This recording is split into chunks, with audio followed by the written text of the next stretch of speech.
Imagine a young man of 18, thin, with hands calloused from working in the fields, standing before a Roman officer on a cold morning at the Rhine frontier. He has no influential family, no money, no name. What he does have is a body capable of enduring and the will to risk everything. 30 years later, this same man will retire with a pension that most free citizens will never see, wearing silver decorations on his chest and enjoying the respect of hundreds of men he himself commanded. How was this possible? How did the Roman army transform anonymous peasants into officers who were feared and respected throughout the empire? That's what you're going to discover today. For centuries, the Roman army was one of the most effective engines of social mobility the ancient world ever produced.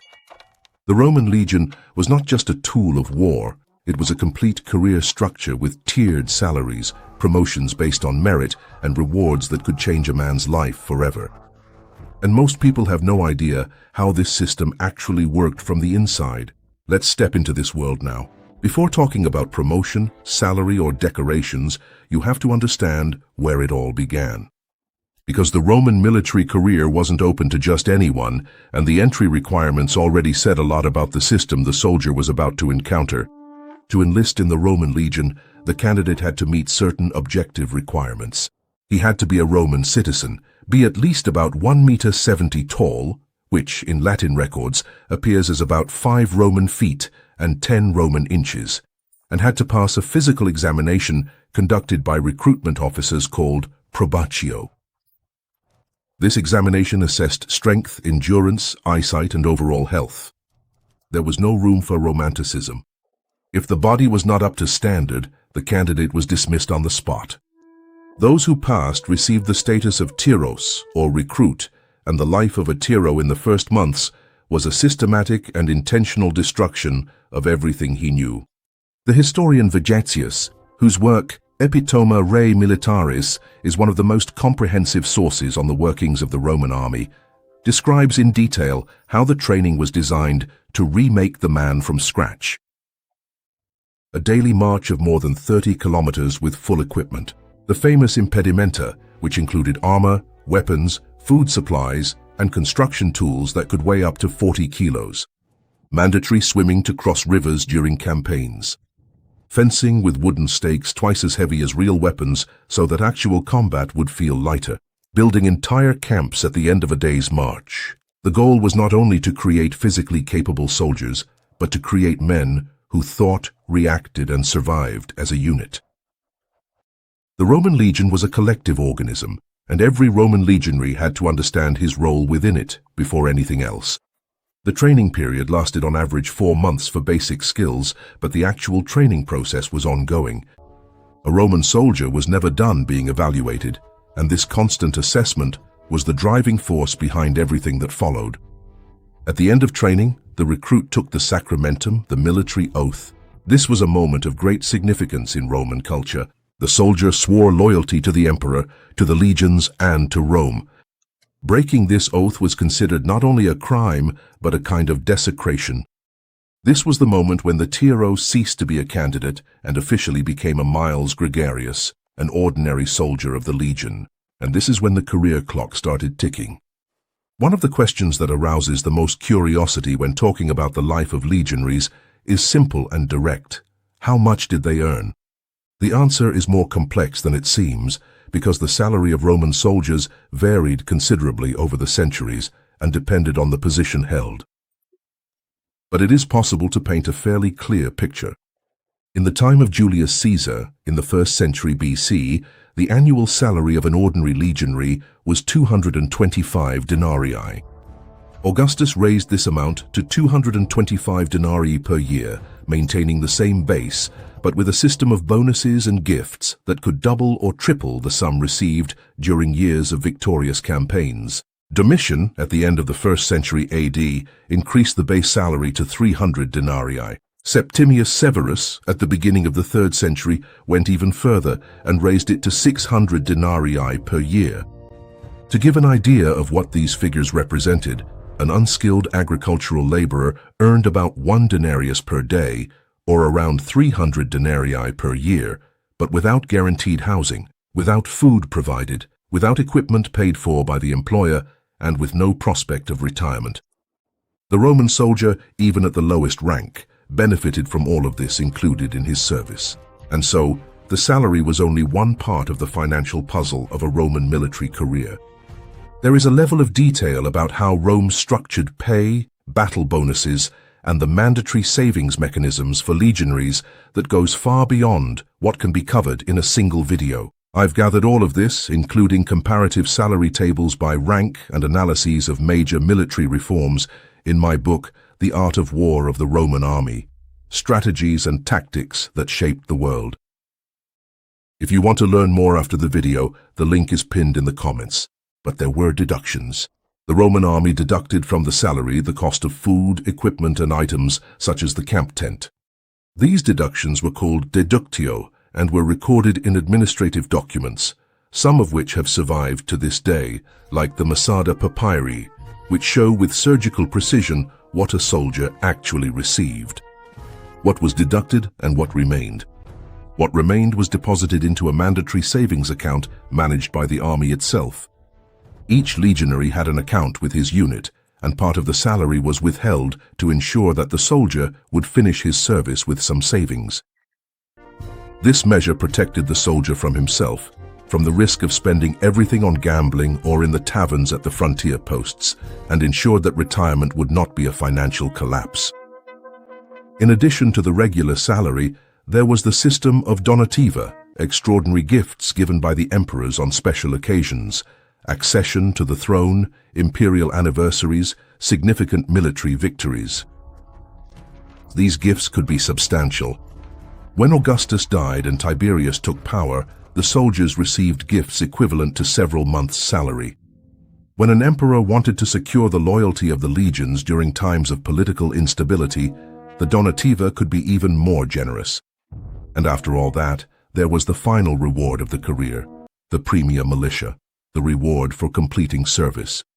A legionary who completed his 25 years of service received, in addition to Roman citizenship if he did not already have it, a sum of money or a parcel of land.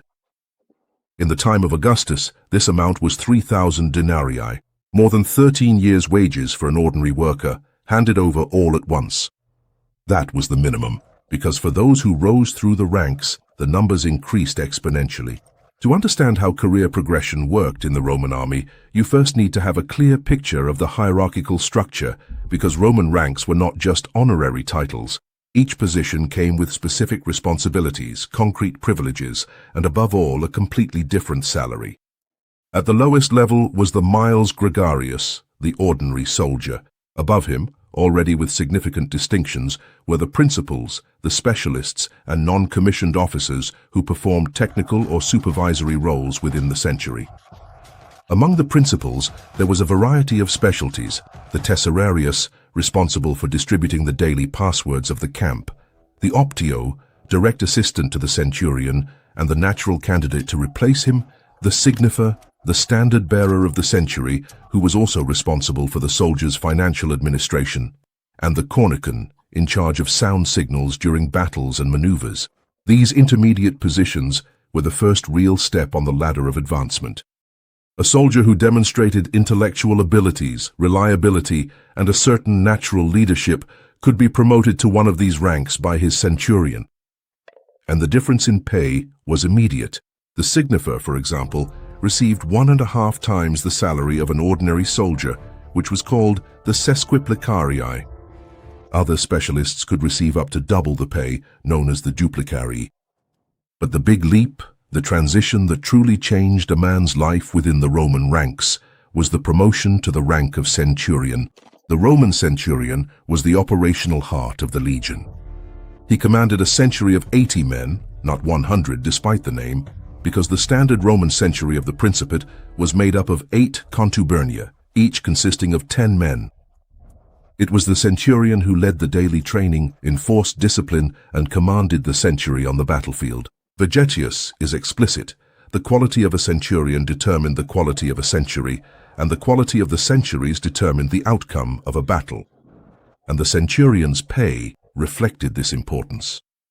While the ordinary soldier received 225 denarii per year in Caesar's time, A basic-level centurion received about 3,750 denarii, or roughly 17 times more. The highest-ranking centurions, the primi ordines of the elite cohorts, received even larger sums. Within the centurion hierarchy itself, there was a complex internal progression. The legions were divided into 10 cohorts, each made up of 6 centuries. There were thus 60 centurions per legion, and each of these positions had a different status within the group. The highest of the centurions was the primus pilus, literally first spear, who commanded the first century of the first cohort, considered the most prestigious position in the centurion hierarchy. Reaching the rank of primus pilus was the career goal of virtually every ambitious centurion, and those who achieved it automatically entered the ranks of the most influential men in the Roman world.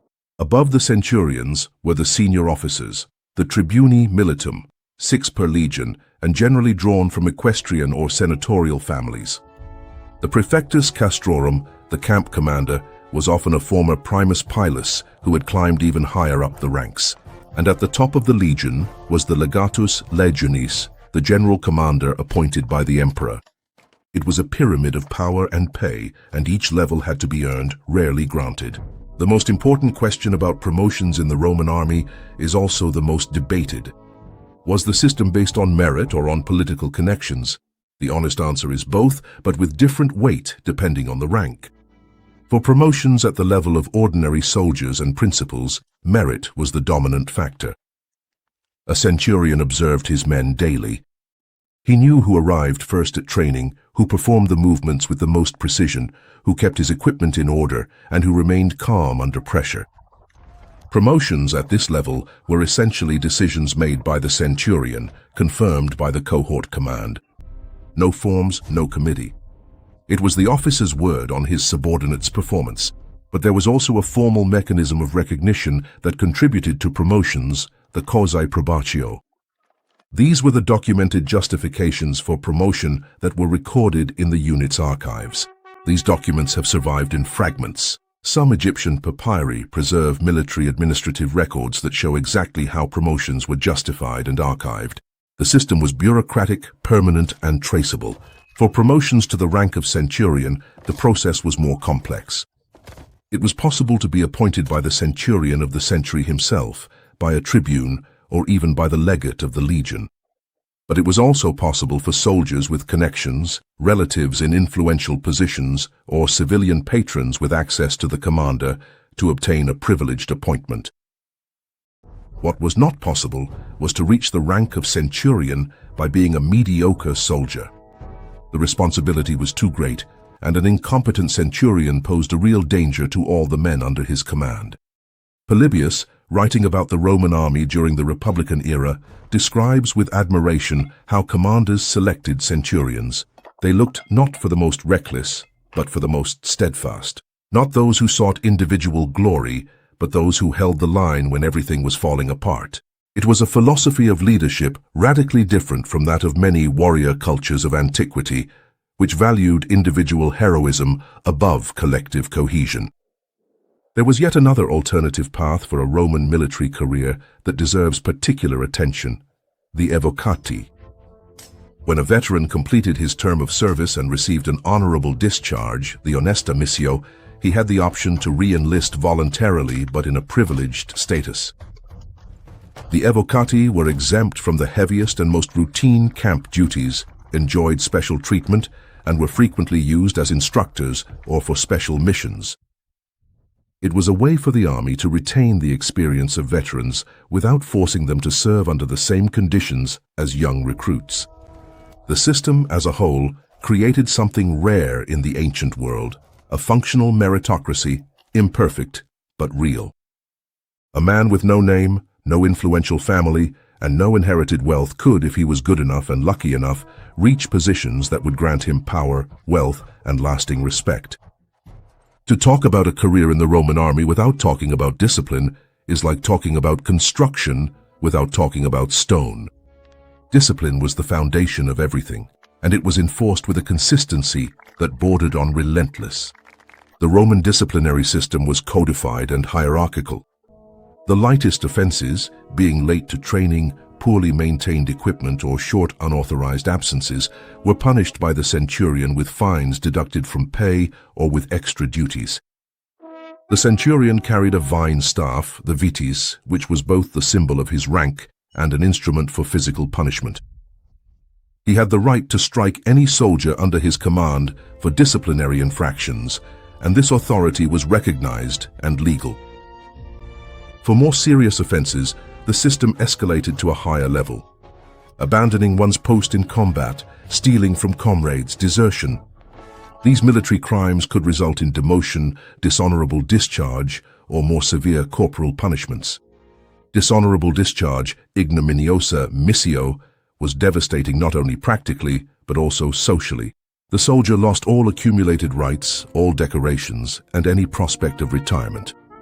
In Rome, where reputation was a tangible and measurable asset, it was a form of social death. The most extreme and most famous punishment in the Roman army was the decimatio, decimation. When an entire unit had behaved cowardly or had mutinied, one soldier out of 10 was chosen by lot to be executed by his own comrades.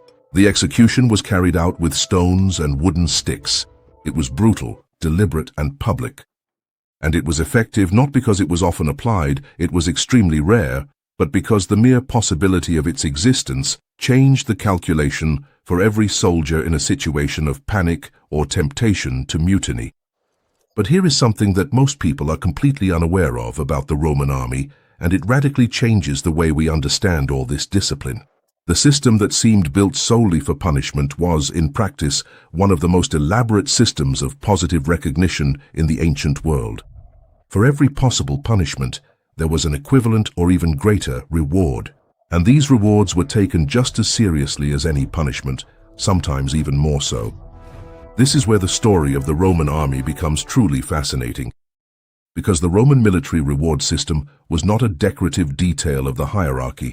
It was a central mechanism for motivation, cohesion, and career advancement.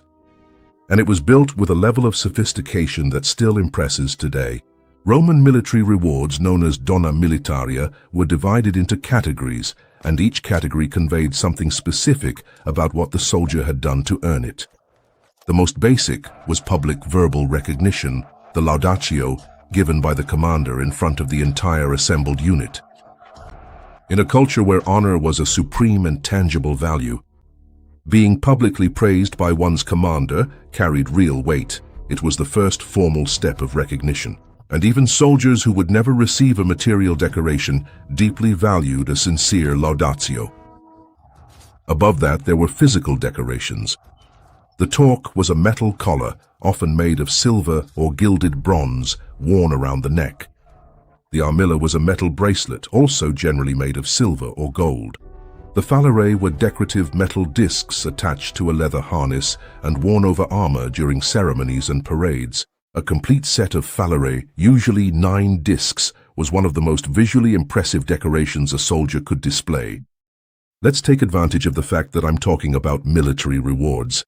This layer of recognition, which transformed the Roman army into something much more than just a fighting force, is exactly the kind of detail I analyze in depth in my book, The Art of War of the Roman Army. Strategies and tactics that shaped the world. In it, I analyze how the dona militaria system was connected to major campaigns, how Caesar's legionaries at Alesia, Pharsalus, and Alexandria were rewarded in ways that changed their lives, and how this motivational mechanism was central to the expansion of the empire. This is the kind of content that simply doesn't fit into a video. The link is pinned in the comments. But the most prestigious decorations were the crowns, and there was a hierarchy among the crowns themselves that reflected the significance of the achievement. The corona civica, the civic crown made of oak leaves, was awarded to soldiers who had saved the life of a Roman citizen in battle. It was considered the second most honorable military crown and carried enormous symbolic power. Whoever wore it during public games or ceremonies automatically received the deference of everyone present, including senators. Augustus himself often wore the corona civica as a gesture communicating that he had saved Rome from years of civil war. The corona muralis, or mural crown, shaped like the battlements of a fortress, was awarded to the first soldier to scale the wall of an enemy city during an assault. This was an act of extreme bravery, as being the first to climb meant being the most exposed target on the battlefield. Many of those who attempted this feat died before reaching the top. And at the very top was the Corona obsidianalis, the grass crown. Made from wild plants gathered on the battlefield itself, it was the simplest in appearance and the rarest and most honorable of all. It was only awarded to generals who had freed a besieged army or saved an entire legion from certain destruction. Throughout all recorded Roman history, fewer than 10 men received it. There were also the vexilla, special standards awarded to entire units for collective feats. And there were accelerated promotions, the granting of a higher rank without the usual waiting period, as a direct reward for an act of bravery on the field. You've made it this far, knowing how Roman ranks worked, how Roman soldiers' pay was structured, and how rewards were distributed. But there is one detail that completely changes how all of this should be understood, and which most documentaries and popular books simply ignore. The Roman army was not just a ladder for social advancement, it was also a carefully constructed trap. Here's what is rarely mentioned. Most soldiers who joined the Roman legion never managed to be promoted to Centurion. Most served their 25 years, received their Premier militia, and left the army as a Miles Gregarius, just as they had entered, only 25 years older. And those 25 years represented the most productive period in a man's life in antiquity. Someone who joined at 18 would leave at 43. Given the average life expectancy in the Roman world, this meant entering old age shortly after retirement. And there was something even more specific. The mandatory saving system I mentioned earlier was managed by the unit itself. This meant that if the unit was disbanded following a catastrophic defeat or an administrative restructuring, the soldier could lose part or all of his accumulated savings. There were records and legal procedures to prevent this, but in practice, during times of political chaos, and the Roman Empire experienced many, these did not always work. Moreover, the Roman citizenship granted as a reward to auxiliary soldiers who were not Roman by birth came with a condition. It applied to the soldiers and formally to the children they would have after being granted citizenship. Children born during service in a relationship not officially recognized by the army had a complicated legal status. The Roman army formally forbade marriage during active service for centuries. This prohibition was only abolished by Septimius Severus in 197 AD. Before that, the families that soldiers formed at frontier posts existed in a legal gray area.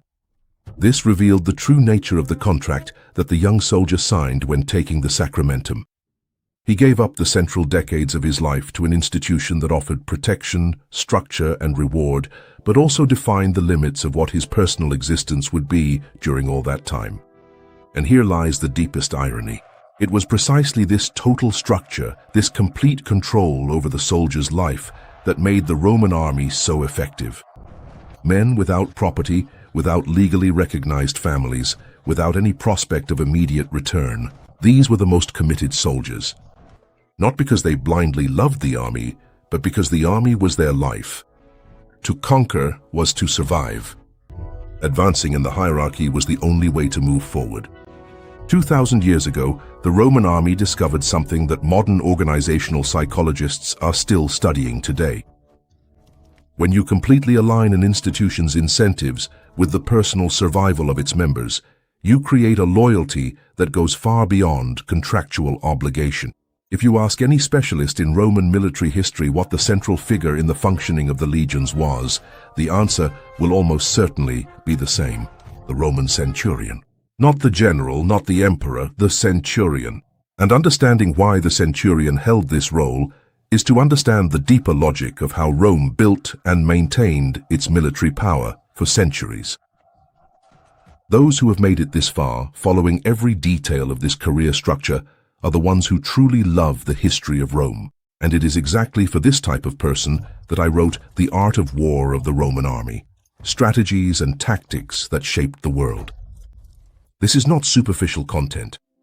It is a comprehensive analysis of how this military machine operated, how the Roman centurion positioned himself on the battlefield, and how formations changed depending on the terrain and the enemy. For those who truly want to understand how this empire dominated the world for nearly 1,000 years, the link is pinned in the comments. The Roman centurion was essentially the point where imperial politics and the reality of the battlefield met.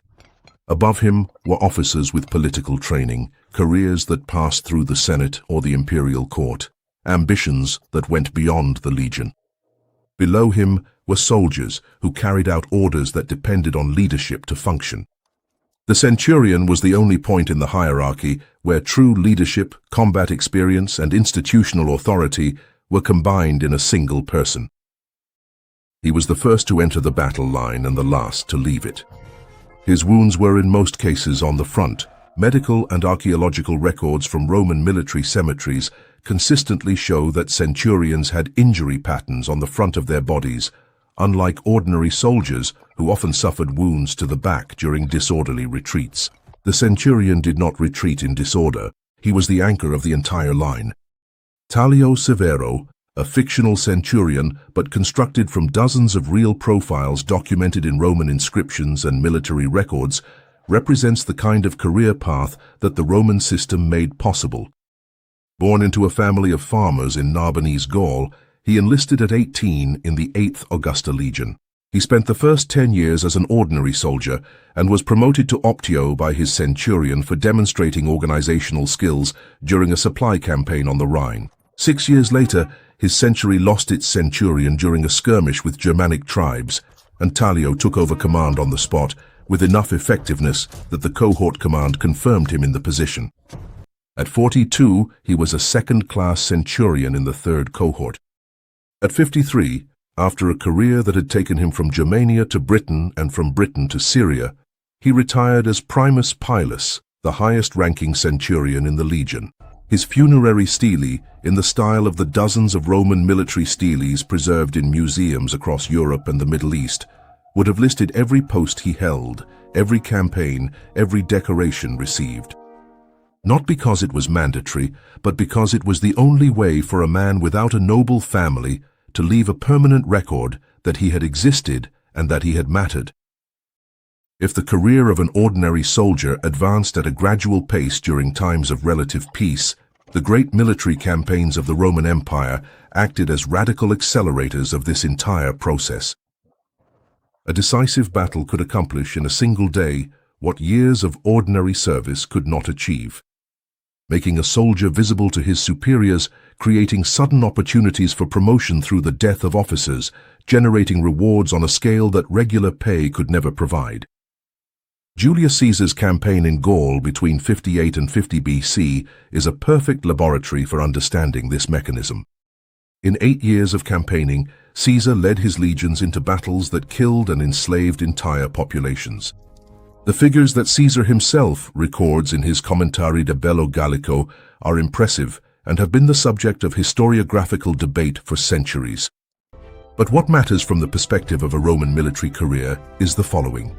At the end of 8 years, the survivors of these legions were completely transformed men. Those who had demonstrated their valor in battles such as Gergovia and Alesia wore decorations that marked their bodies and their status. Those who had been promoted in the field, and field promotions during active campaigns were frequent and well documented, ended up with ranks that would have taken decades to achieve in peacetime. And all of them, without exception, had a story that was worth its weight in gold in the Roman social context. The story of having fought with Caesar. The Battle of Pharsalus in 48 BC, where Caesar's forces faced those of Pompey, was one of those moments when the